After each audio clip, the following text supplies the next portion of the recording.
O caminho do misticismo oriental.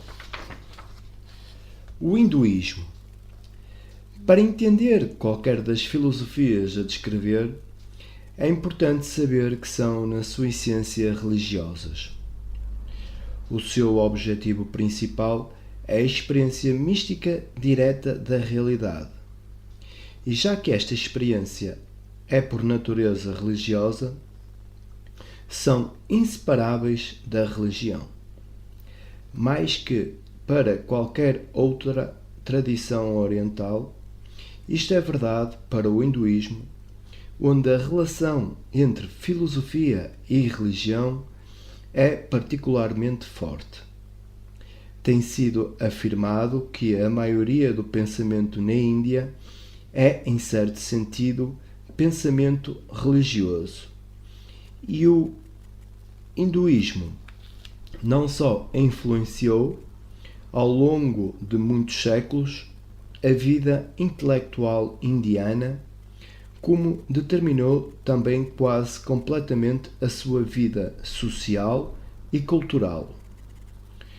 O hinduísmo não pode designar-se como filosofia, nem é uma religião bem definida. É antes um amplo e complexo organismo socio-religioso constituído por inumeráveis seitas, cultos e sistemas filosóficos e envolvendo múltiplos rituais, cerimónias e disciplinas espirituais, bem como a adoração de um sem número de deuses e deusas. As muitas facetas desta complexa e, no entanto, persistente e poderosa tradição espiritual espelha as complexidades geográficas, raciais, linguísticas e culturais do vasto subcontinente da Índia. As manifestações do hinduísmo estendem-se das filosofias altamente intelectuais, envolvendo conceitos de alcance fabuloso, até ao nível das práticas rituais ingênuas e infantis das massas. Se a maioria dos hindus são simples aldeões que mantêm viva a religião popular na sua adoração diária, o hinduísmo impulsionou, por outro lado, um grande número de mestres espirituais esquecidos a transmitir os seus profundos discernimentos. A fonte espiritual do hinduísmo está nos Vedas, uma coleção de escrituras antigas, redigidas por sábios anónimos, os chamados videntes, Vedic. Existem 4 Vedas, sendo o mais antigo o Rig Veda. Escritos em sânscrito, a língua sagrada da Índia, os Vedas permaneceram a mais alta autoridade religiosa para muitas componentes do hinduísmo. Na Índia, qualquer sistema filosófico que não aceita a autoridade dos Vedas é considerado não ortodoxo. Cada um destes Vedas consiste de várias partes que foram compostas em períodos diferentes, provavelmente entre 1500 a 500 a.C. As partes mais antigas são livros sagrados e orações. As partes subsequentes tratam de rituais sacrificiais relacionados com os hinos védicos e o último, chamado Upanishad, elabora o seu conteúdo filosófico e prático. A Upanishad contém a mensagem espiritual do hinduísmo. Eles guiaram e inspiraram os maiores espíritos da Índia nos últimos 25 séculos, de acordo com o aviso dado nos seus versos. Tomando como um arco a grande arma da Upanishad, devíamos colocar-lhe uma flecha afiada pela meditação, esticá-la com um pensamento dirigido à essência daquilo, penetrar no imperecível como alvo, meu amigo. As massas do povo indiano, no entanto, receberam os ensinamentos do hinduísmo não através da Upanishad, mas de um grande número de contos populares, coligidos em enormes épicos, que são a base da vasta e colorida mitologia indiana. Um desses épicos, o Mahabharata, contém os textos religiosos indianos favoritos, o lindo poema espiritual do Bhagavad Gita, o Gita, tal como é vulgarmente designado, é um diálogo entre o deus Krishna e o guerreiro Arjuna em grande desespero, sendo forçado a combater os seus próprios parentes na grande guerra de famílias que forma a história principal do Mahabharata. Krishna, disfarçado do cocheiro de Arjuna, dirige o carro para o meio dos dois exércitos e neste cenário dramático do campo de batalha ele começa a revelar a Arjuna as verdades mais profundas do hinduísmo. À medida que Deus fala, o teatro realista da guerra entre as duas famílias cedo se desvanece e torna-se claro que a batalha de Arjuna é uma batalha espiritual da natureza humana, a batalha do guerreiro na busca da luz interior. O próprio Krishna aconselha a Arjuna: mata logo com a espada da sabedoria a dúvida nascida da ignorância que está no teu coração. Se uno em auto-harmonia, em yoga, e eleva-te, grande guerreiro, eleva-te. A base da instrução espiritual de Krishna, como de todo o hinduísmo, é a ideia de que a multiplicidade das coisas e acontecimentos à nossa volta são apenas manifestações diversas da mesma realidade última. Esta realidade, chamada Brahman, é o conceito unificador que confere ao hinduísmo o seu caráter monístico essencial, apesar da veneração de inúmeros deuses e deusas. Brahman, a realidade última, é entendido como a alma ou essência interior de todas as coisas. É infinita e reside acima de todos os conceitos. Não pode ser compreendida pelo intelecto, nem pode ser descrita adequadamente por palavras. Brahman, sem princípio, supremo, acima do que está e do que não está. Incompreensível é essa alma suprema, ilimitada, sem início, não inteligível, impensável. No entanto, as pessoas querem falar acerca desta realidade e os sábios hindus, com a sua conhecida inclinação pelo mito, têm imaginado Brahman como o divino e falado sobre isso em linguagem mitológica. Os aspectos múltiplos do divino têm sido designados pelos nomes dos inúmeros deuses adorados pelos hindus, mas as escrituras tornam claro que todos estes deuses são apenas reflexos de uma realidade última. Isto que as pessoas dizem, veneram aquele Deus, um após outro, isto é, de facto, criação sua, do Brahman. E só ele é todos os deuses. A manifestação de Brahman na alma humana é denominada Atman, e a ideia que Atman e Brahman, a una e última realidade, são a mesma coisa, é a essência da Upanishad. Aquele que é a melhor essência, todo este mundo a tem como a sua alma. Essa é a realidade, essa é Atman, essa és tu. O tema recorrente básico na mitologia hindu é a criação do mundo pelo autossacrifício de Deus. Sacrifício no sentido original de tornar sagrado. Por meio de Deus vem um mundo que, no fim, se torna de novo Deus. Esta atividade criativa do divino é designada Lila, o desempenho de Deus, e o mundo é visto como o palco do desempenho divino. Como a maioria da mitologia hindu, o mito de Lila tem um forte perfume mágico. Brahman é o grande mágico que se transforma a si próprio no mundo e desempenha este feito com o seu poder mágico criativo, que é o significado original de Maya no Rig Veda. A palavra Maya, um dos termos mais importantes na filosofia indiana, foi alterando o seu significado ao longo dos séculos. Da força ou poder do divino ator e mágico, tornou-se sinónimo do estado filosófico de qualquer pessoa sob o fascínio de um desempenho mágico. Enquanto confundirmos as miríades de formas do divino lila com a realidade, sem aprender a unidade de Brahman, sublinhando todas estas formas, estamos sobre a influência de Maya. Maya, portanto, não significa que o mundo seja uma ilusão, como é muitas vezes erradamente afirmado.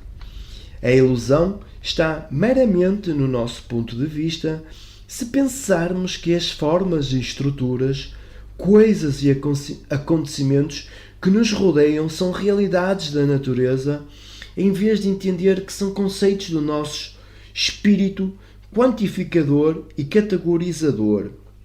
Maya é a ilusão de tomar estes conceitos pela realidade, de confundir o mapa com o território. Na visão hindu da natureza, então, todas as formas são relativas, fluídas e Maya em contínua mudança, conjuradas pelo grande mágico da atividade divina. O mundo de Maya muda continuamente porque o divino lila é o desempenho rítmico e dinâmico. A força dinâmica da atividade é karma, outro importante conceito do pensamento indiano. Karma significa ação. É o princípio ativo do desempenho, o universo total em ação, onde tudo está divinamente relacionado com tudo o resto. Nas palavras do Gita, karma é força da criação, de onde todas as coisas retiram a sua vida. O significado de karma, como o de Maya, foi traduzido do seu nível cósmico original para o nível humano, onde adquiriu um sentido psicológico. Enquanto a nossa visão do mundo for fragmentada, enquanto estivermos sob o fascínio de Maya e pensarmos que estamos separados do nosso meio e podemos agir independente, estamos dominados por karma. Ser livre do vínculo de karma significa entender a unidade e a harmonia de toda a natureza, incluindo nós próprios, e agir adequadamente. O Gita é muito claro neste ponto. Todas as ações têm lugar pela conjugação das forças da natureza, mas o homem perdido na desilusão e egoísta pensa que ele próprio é o ator. Mas o homem que conhece a relação entre as forças da natureza e as ações vê como algumas dessas forças trabalham sobre outras e não se tornam suas escravas. Ser livre do fascínio de Maya, quebrar as amarras de karma, significa entender que todos os fenómenos que aprendemos com os nossos sentidos são parte da mesma realidade. Significa sentir, concreta e pessoalmente, que tudo, incluindo nós próprios, é Brahman. Este sentir é denominado moksha, ou libertação, na filosofia hindu, e é a própria essência do hinduísmo. O hinduísmo sustenta que existem inumeráveis caminhos de libertação. Não poderia nunca esperar que todos os seus seguidores fossem aptos a aproximar o divino no mesmo sentido, e, portanto, fornece conceitos diferentes, rituais e exercícios espirituais para diferentes modos de tomada de consciência. O facto de que muitos destes conceitos ou práticas serem contraditórios não preocupa minimamente os hindus. Eles sabem que Brahman está sempre acima dos conceitos e imagens. Desta atitude advém a grande tolerância e abrangência característica do hinduísmo. A escola mais intelectualizada é a Védica, que é baseada na Upanishad e realça Brahman como um conceito impessoal, metafísico, livre de qualquer conteúdo mitológico. Apesar do seu grande nível filosófico e intelectual, no entanto, a via védica de libertação é muito diferente de qualquer escola de filosofia ocidental, envolvendo meditação diária e outros exercícios espirituais para atingir a união com Brahman. Outro método de libertação importante e influente é conhecido como yoga, uma palavra que significa emparelhar, juntar e que se refere à união da alma individual a Brahman. Existem várias escolas ou vias de yoga envolvendo algum treino físico básico e variadas disciplinas mentais concebidas para pessoas de tipos diferentes e de níveis espirituais diferenciados. Para o hindu comum, o meio mais popular de aproximação ao divino é adorá-lo na forma de um deus ou deusa personalizados. A fértil imaginação indiana criou literalmente milhares de divindades que surgem em inumeráveis manifestações. As três divindades mais veneradas na Índia hoje são Shiva, Vishnu e a Divina Mãe. Shiva é um dos deuses indianos mais antigos que pode assumir muitas formas. É chamado de Mahesvara, o Grande Senhor, quando é representado como a personificação da plenitude de Brahman e pode também pessoalizar muitos aspectos particulares do divino, sendo a sua aparência mais conhecida a de Nataraja, o rei dos dançarinos. Como o bailarino cósmico, Shiva é o deus da criação e destruição, sustenta pela sua dança o ritmo infinito do universo. Também Vishnu aparece de muitas maneiras, sendo uma delas o deus Krishna do Bhagavad Gita. Em geral, o papel de Vishnu é o de preservador do universo. A terceira divindade desta tríade é Shakti, a Mãe Divina, a deusa arquetípica representando nas suas muitas formas a energia feminina do universo. Shakti também aparece como a esposa de Shiva e os dois são frequentemente mostrados em abraços apaixonados em magníficas esculturas templárias que irradiam uma extraordinária sensualidade de um grau completamente desconhecido em qualquer arte religiosa ocidental.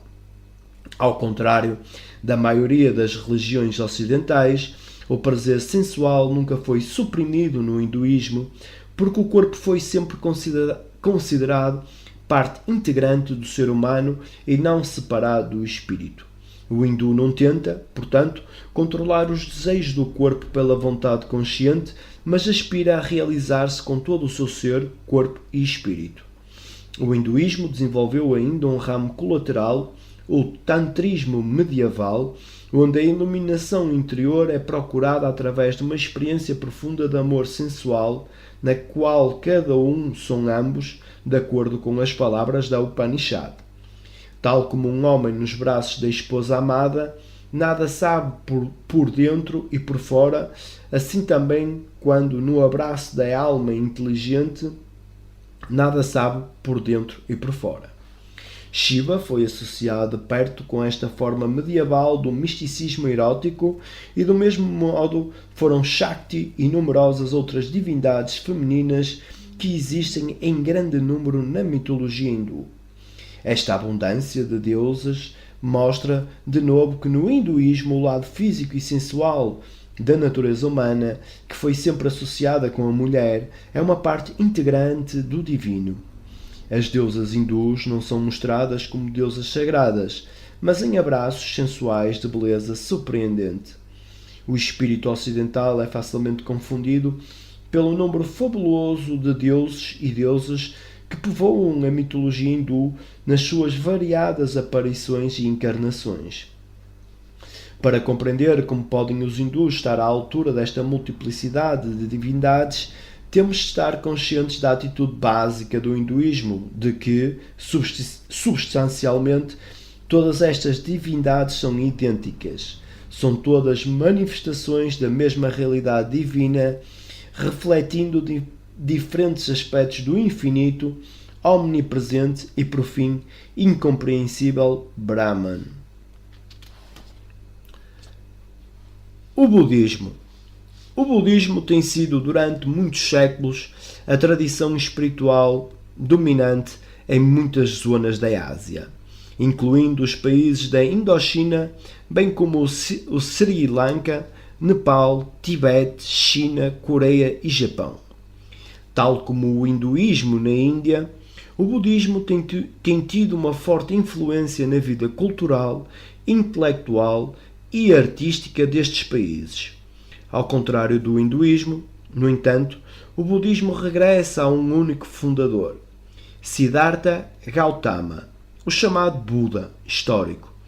Viveu na Índia, nos meados do século VI a.C., durante o extraordinário período que viu o nascimento de tantos génios espirituais e filosóficos. Confúcio e Lao Tzu na China, Zaratustra na Pérsia, Pitágoras e Heráclito na Grécia. Se o perfume do hinduísmo é mitológico e ritualista, o do budismo é definitivamente psicológico. Buda não estava interessado em satisfazer a curiosidade humana acerca da origem do mundo, a natureza do divino ou questões semelhantes. Estava exclusivamente preocupado com a situação humana, com o sofrimento e frustrações dos seres humanos. A sua doutrina não era, portanto, de tipo metafísico, mas de psicoterapia.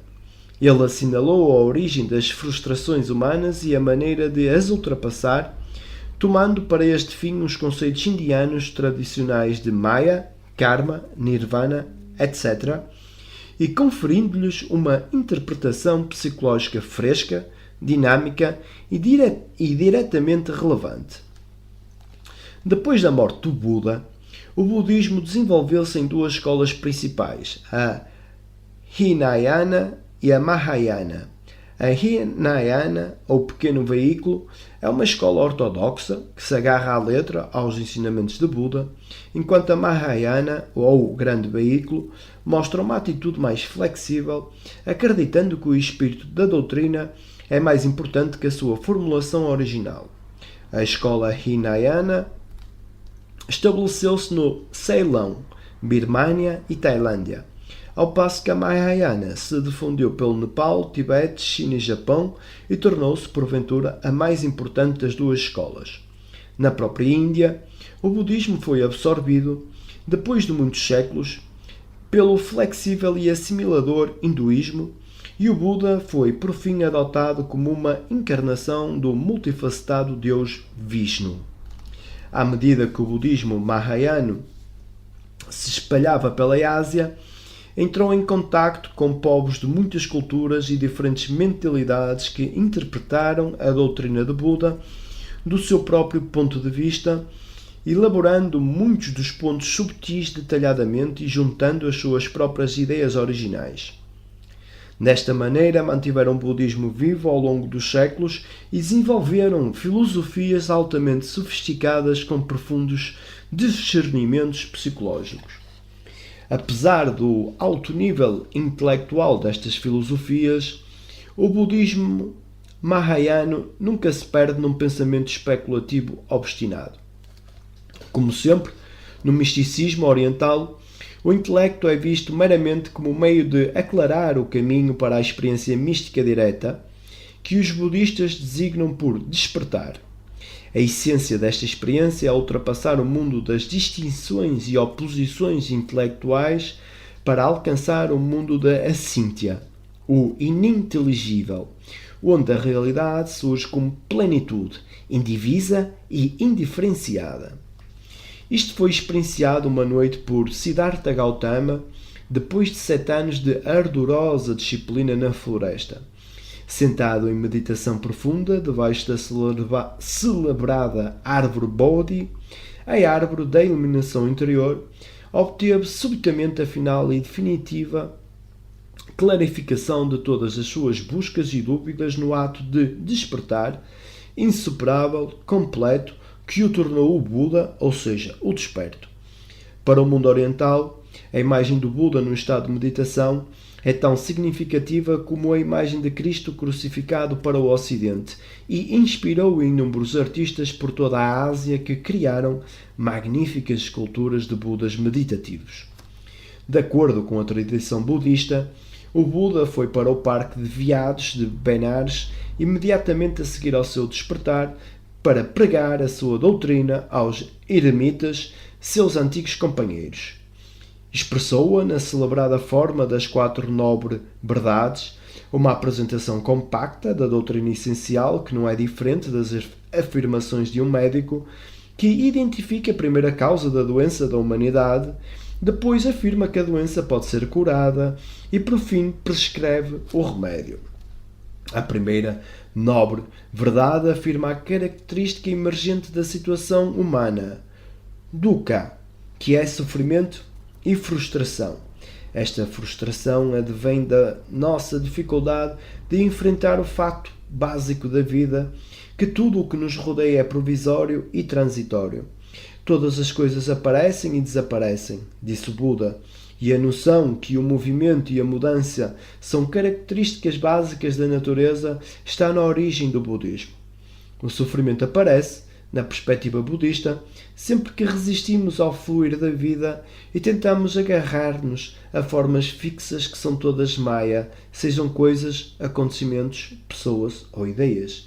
Esta doutrina do provisório inclui também a noção que não existe ego, nenhuma personalidade que seja o assunto persistente das nossas múltiplas experiências. O budismo sustenta que a noção de uma personalidade individual separada é uma ilusão, outra forma de Maya, um conceito intelectual que não tem realidade.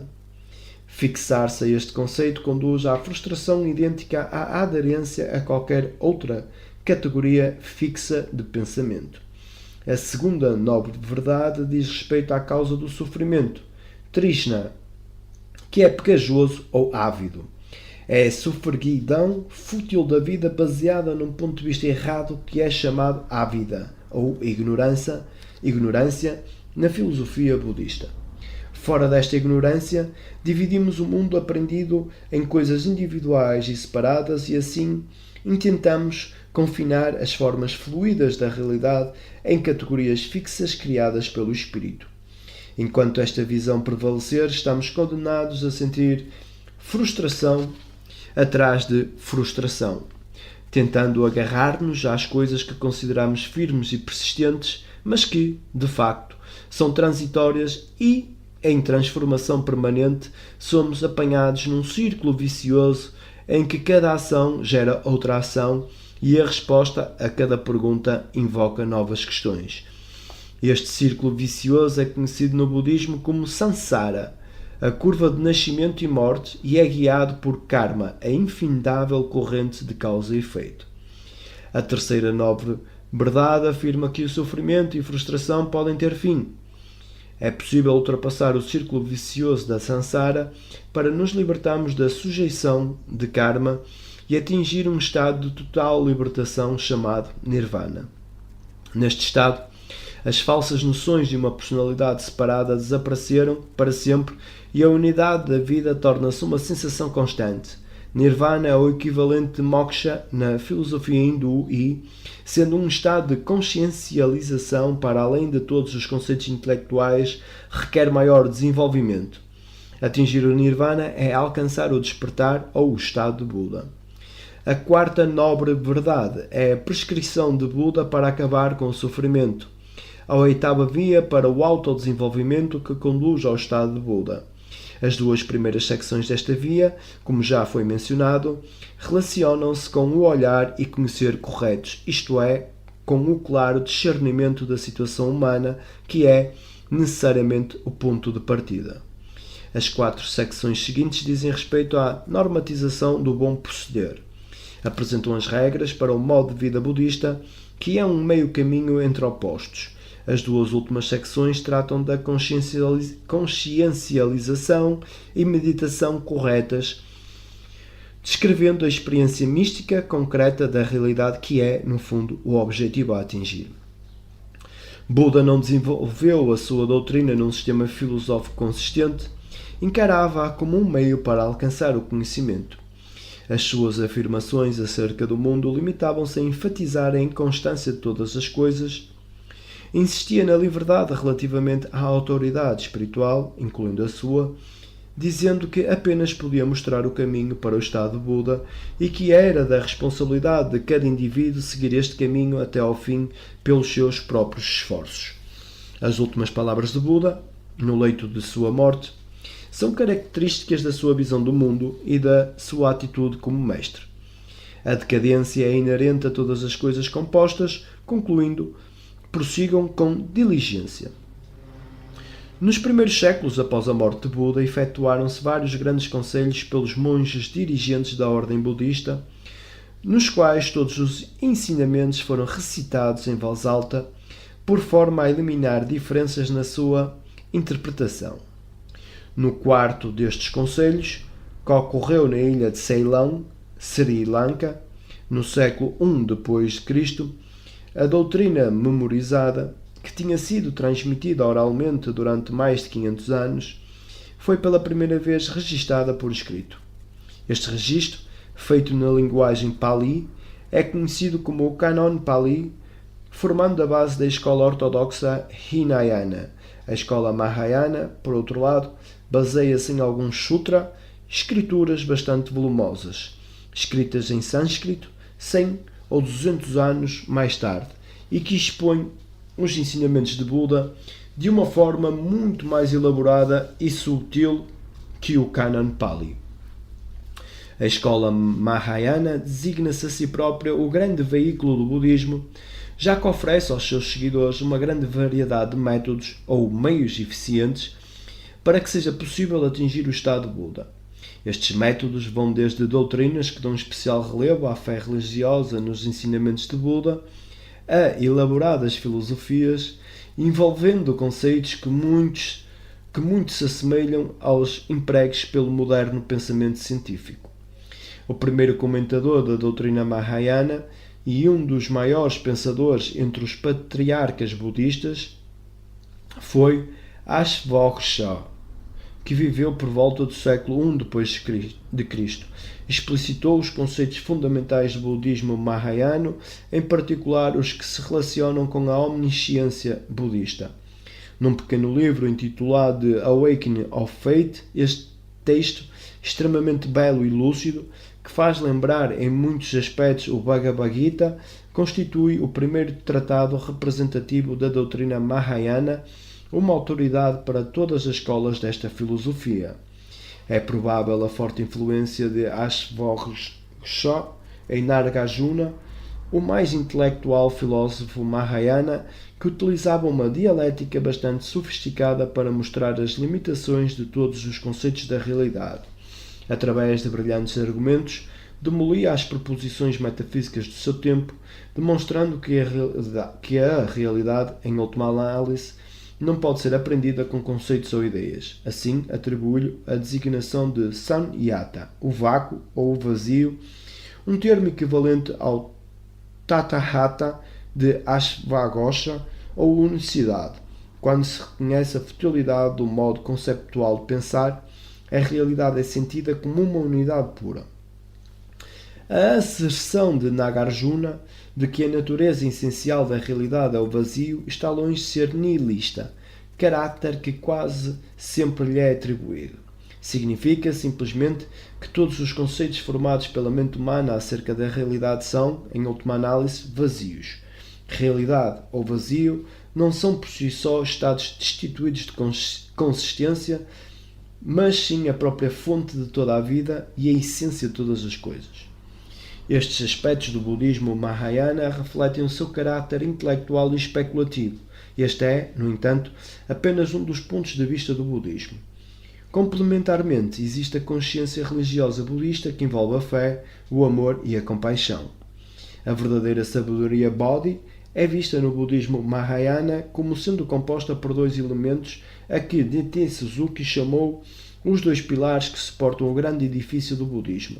São Prajna, que é a sabedoria transcendente ou inteligência intuitiva, e Karuna, que é amor e compaixão. Da mesma forma, a natureza essencial de todas as coisas é descrita no budismo Mahayana não apenas por termos abstratos e metafísicos, como omnisciência e vazio, mas também pelo termo Dharmakaya, o corpo do ser, o qual descreve a realidade tal como ela surge à consciência religiosa budista. Dharmakaya é semelhante ao termo Brahman no hinduísmo. Está impregnado em todas as coisas materiais do universo, estando também presente na mente humana como Bodhi, a verdadeira sabedoria. É assim, simultaneamente, espiritual e material. A ênfase no amor e compaixão como partes essenciais do conhecimento encontrou a sua mais forte expressão no idealismo de Bodhisattva, um dos característicos desenvolvimentos do budismo Mahayana. Bodhisattva é um ser humano altamente evoluído, a um passo de se tornar Buda, alguém que não procura sabedoria apenas para si, mas que se devotou a ajudar outros seres humanos a atingirem o estado de Buda antes que alcance o Nirvana. A origem desta ideia reside na decisão de Buda, apresentada na tradição budista como uma decisão consciente, mas de modo nenhum fácil, de não atingir apenas o Nirvana, mas de voltar ao mundo para mostrar a todos os seres humanos o caminho da salvação. O ideal Bodhisattva é também consistente com a doutrina budista, não do ego, porque não existindo a noção de personalidade individual, a ideia de um ser que atinge o Nirvana sozinho não faz sentido. A fé, finalmente, é enfatizada na denominada Escola da Terra Pura do budismo Mahayana. A base desta escola é a doutrina budista de que a natureza original de todos os seres humanos é a do próprio Buda, e afirma que para se atingir o Nirvana ou a Terra Pura é apenas necessário ter fé nessa natureza original. O culminar do budismo, de acordo com muitos autores, foi alcançado na escola Avantisaka, que se baseia no sutra com o mesmo nome. Este sutra é encarado como o núcleo do budismo Mahayana e é louvado por Suzuki nas entusiásticas palavras. Quanto ao Sutra Avantasaka, é, na realidade, o culminar do pensamento, sentimento e experiência budista. Para mim, nenhuma literatura do mundo se aproxima da grandiosidade da concepção, da intensidade de sentimentos e da gigantesca escala de composição como é alcançado neste sutra. É a fonte eterna da vida à qual nenhum espírito religioso sedento ou pouco satisfeito voltará as costas. Foi este sutra que mais estimulou os espíritos chineses e japoneses quando o budismo Mahayana se espalhou pela Ásia. O contraste entre os chineses e os japoneses, por um lado, e os indianos, por outro, é tão grande que se diz que representarem dois polos do espírito humano. Enquanto que os primeiros são práticos, pragmáticos e com uma mentalidade sociável, os últimos são imaginativos, metafísicos e transcendentais. Quando os filósofos chineses e japoneses iniciaram a tradução e a interpretação do Avantasaka, uma das maiores escrituras produzidas pelo gênio religioso indiano, os dois polos combinaram-se para formar uma nova unidade dinâmica, cujo resultado foi a filosofia Huaihen na China e a filosofia Kegon no Japão. Estas constituem, de acordo com Suzuki, o expoente máximo do pensamento budista que se desenvolveu no extremo oriente durante os últimos 2000 anos. O tema principal de Avantasaka é a unidade e inter-relação de todas as coisas e acontecimentos, concepção que não é apenas a própria essência da visão do mundo oriental, mas também um dos elementos básicos da visão do mundo emergente da física moderna. Ver-se-á, portanto, que o Sutra Avantasaka, antigo texto religioso, oferece os mais impressionantes paralelos com os modelos e teorias da física moderna.